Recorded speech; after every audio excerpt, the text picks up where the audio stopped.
Pack your bags and leave, taking nothing with you, not even a single piece of furniture. My sister-in-law's words echoed in my ears, cutting through the air with a sharpness that stunned me. Since my husband Noah's passing, she had taken liberties within our home, disregarding my ownership and the memories embedded within its walls. No matter how many times I reminded her that this was mine and Noah's sanctuary, she remained indifferent. Faced with her unwavering resolve, I realized resistance would be futile. So, with a heavy heart, I acquiesced to her demand, leaving behind everything as she desired. "My name is Isabella," I declared, a quiet assertion of my identity amidst the chaos. Noah, a promising young CEO who inherited his father's business empire, and I, his devoted secretary turned wife, had shared a journey of love and companionship. Our bond had weathered storms, our love enduring and unwavering. Yet, amidst our happiness lurked a shadow in the form of my older brother, Liam. Liam's presence, marked by financial strain and familial discord, cast a pall over our lives. Despite my efforts to support him, his insatiable demands for money only grew, fueled by a gambling addiction that threatened to consume him. His wife Harper added to our woes, her presence a constant reminder of the complications that entangled us. In the luxurious confines of our high-rise apartment, furnished with aspirations of a future filled with happiness and children, the weight of familial obligations bore down upon us, threatening to unravel the life Noah and I had built together. After 2 years of diligent preconception care, I finally found myself expecting. However, the joy of impending motherhood was often overshadowed by the demands of frequent hospital visits, pulling me away from home. During my absences, Harper, Lamb's wife, would occupy our space. Her presence would have been tolerable had it not been for the mess she left behind and her tendency to treat me like a servant. "Isabella, I'm hungry. Fetch me something," she would command, as if it were my sole purpose to cater to her needs. Even when I was rushing off to the hospital, her requests for food delivery persisted, with no offer to contribute financially or assist in any way. Discussions with Liam proved fruitless, as he merely echoed his wife's sentiments, suggesting that our financial status absolved them of any responsibility. But the issue at hand transcended mere monetary concerns. Confrontations with Harper only led to dismissive retorts, further exacerbating my frustration. For over 6 months, their behavior had weighed heavily on me, compounded by the stresses of pregnancy. Despite confiding in Noah and seeking intervention from my parents, the situation remained unchanged. As the arrival of our baby drew nearer, the urgency to resolve these tensions intensified. While luxury was a dream for many, I understood that wealth should not be squandered, especially at the expense of others. I harbored a daily hope that Harper and Liam would cease their reckless gambling, recognizing the harm it inflicted. The strain of managing these familial conflicts, coupled with the discomforts of pregnancy, often left me seeking solace in assisting with Noah's company work from home. Engaging in seated tasks like paperwork provided a temporary respite from the turmoil. However, the worsening dynamics between Harper, Liam, and myself reached a breaking point on our anniversary. Noah and I had plans for a romantic dinner at a prestigious restaurant with a breathtaking city view, yet the looming tensions threatened to overshadow what should have been a joyous occasion. Anticipating our upcoming getaway, I made meticulous preparations. Tomorrow marked the beginning of a 3-day, 2-night retreat at a luxurious hotel, a prospect that filled me with excitement. I indulged in new clothes and a fresh hairstyle, eager to maintain the allure that Noah found in me, even at the age of 35. As always, Harper tagged along, relishing in the indulgence at my expense. Yet her presence didn't dampen my spirits. I meticulously checked our preparations, ensuring nothing was overlooked amidst the flurry of excitement. Despite the whirlwind of tasks, the prospect of our hotel stay buoyed my spirits. However, as the hours passed, Noah's anticipated return home failed to materialize, accompanied by a conspicuous absence of any message. I reassured myself, speculating that perhaps he was engrossed in work matters. But as the silence persisted, a sense of unease crept in.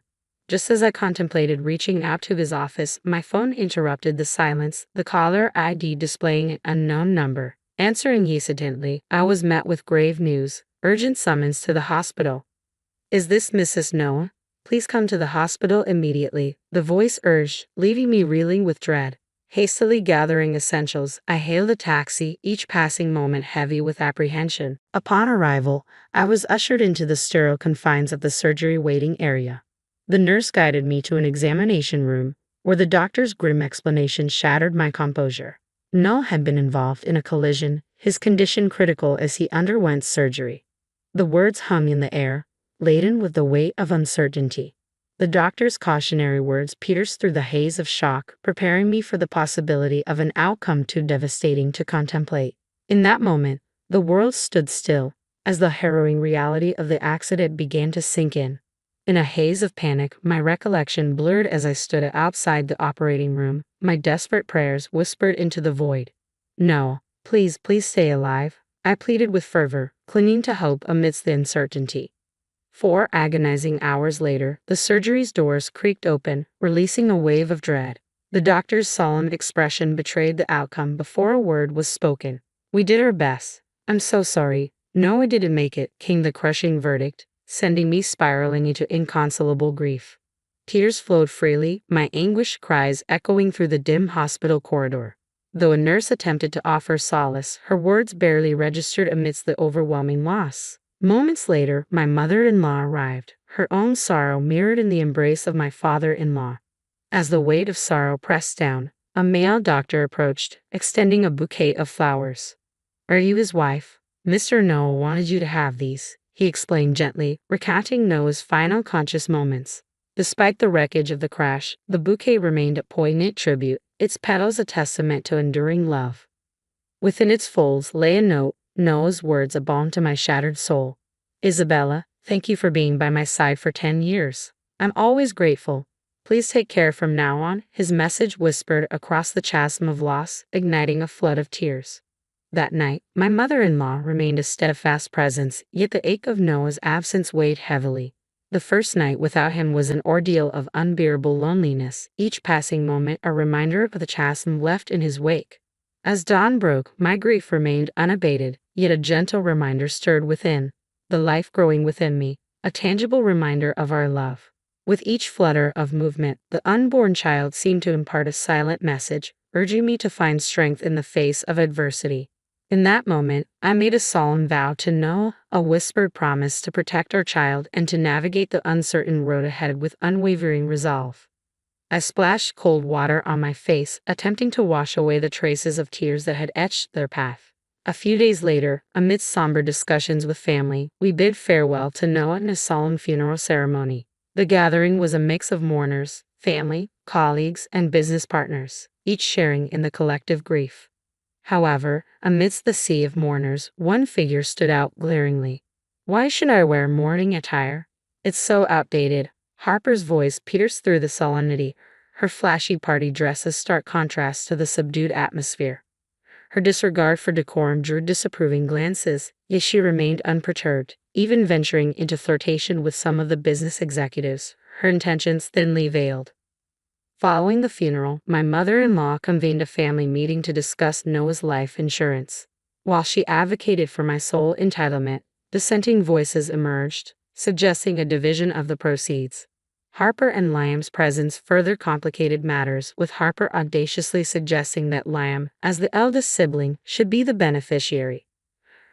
Her motives were transparent, driven more by greed than genuine concern. I couldn't contain my exasperation at Harper's brazenness, confronting her about her inappropriate attire and her presumptuous claims. "No matter your reasons, neither of you will see a dime of that insurance money," I asserted firmly, met with a collective agreement from the surrounding family members. Harper's flushed face betrayed her irritation as she stormed out, her first impression on the family irreparably tarnished. In that moment, amidst the tension, a sense of vindication washed over me. After years of feeling exploited, standing up to Harper felt like a small victory, a reminder that I wouldn't be taken advantage of even in the face of adversity. I held onto a fleeting hope that perhaps Harper would come to realize the boundaries of her desires, but that optimism evaporated quickly. The discussion regarding Noah's insurance was postponed, and in the days that followed the confrontation at the funeral, Harper vanished into thin air, likely consumed by her penchant for gambling. A week passed without sight of her, and the absence felt like a respite from the chaos she brought. However, one day while returning home from errands, a sense of unease crept over me as I noticed lights illuminating my house. Concerned it might be a burglar, I steeled myself, activating my phone's recorder as I approached. Attempting to unlock the door proved futile. Harper had changed the locks in my absence. Ringing the doorbell, I braced myself for confrontation, only for Harper's voice to meet me with hostility. "What are you doing? Open up," she demanded, her casual attire a stark contrast to the gravity of her actions. Then came the bombshell. "I'm taking this house with everything in it. Leave everything and go." Her words struck like a thunderbolt, a cruel reminder of the turmoil that had engulfed my life. Yet amidst the disbelief, a chilling realization dawned. These were the same words Noah's sister had uttered when he first brought me to this home. "This is Noah's house, not mine. You should leave. You don't have a husband anymore," she continued, her words laced with disdain. Her claim of doing me a favor echoed hollowly in the air, a thinly veiled attempt to assert control over what remained of my shattered world. In that moment, with the weight of her words pressing down, I made a calculated decision to step back, knowing that resistance would only weaken me further. For now, I chose to bide my time, holding on to the recording as a trump card for the future. "Fine," I conceded, though the fire of determination burned fiercely within, awaiting its moment to ignite. I uttered a firm goodbye and departed, seeking refuge with my mother-in-law, who graciously welcomed me into her home. Pouring out the tale of Harper's audacious actions, I played the recording, her shock mirroring my own. "This is akin to theft," she declared, her concern palpable. "You could seek compensation for the emotional distress," she added, urging me to seek legal counsel. Following her advice, I contacted both the authorities and a lawyer the next day. The legal expert confirmed the severity of the situation, assuring me of the possibility of obtaining compensation. Keeping my mother-in-law updated on the developments, I also relayed the ordeal to my own parents, though their attention seemed to be firmly fixated on Liam's troubles. The audacity of Harper's actions, attempting to seize a home from a pregnant woman, defied belief. Seeking solace, I wrapped my arms around my mother-in-law, finding comfort in her embrace. In a moment of solemnity, she drew back, her gaze meeting mine with unwavering sincerity. Speaking of the insurance money, she expressed her desire for me to have it, a sentiment echoed by Noah himself. With a sense of trepidation, she handed me an envelope, its contents revealing Noah's handwritten words. Tears welled in my eyes as I recognized his familiar script, a will penned in preparation for life's uncertainties. As the CEO of a thriving company, Noah had foreseen the unpredictability of existence. The letter left no room for ambiguity. All insurance proceeds and savings were to be allocated to me and our unborn child. Regarding the company, Noah had expressed hope that I might succeed him as CEO, yet acknowledged the complexities of parenthood. He suggested the option of a temporary hiatus, entrusting the company's reins to a dependable employee. I hesitated at the prospect of assuming control of Noah's company, unsure if I possessed the capabilities to fill his formidable shoes. Yet as I immersed myself in the heartfelt words of his letter, I felt his presence enveloping me, his unwavering belief in my abilities stirring a wellspring of emotion. Tears flowed freely as I allowed myself to mourn, finding solace in the comforting embrace of my mother-in-law. Once composure returned, I expressed my agreement regarding the insurance money, though the decision concerning the company required more contemplation. Graciously, she offered me refuge under her roof, a gesture I accepted with heartfelt gratitude.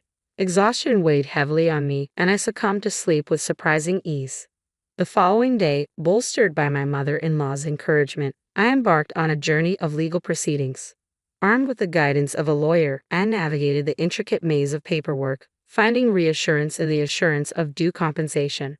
Sharing the day's events with my mother-in-law, I discovered she had already disseminated the news among our family members.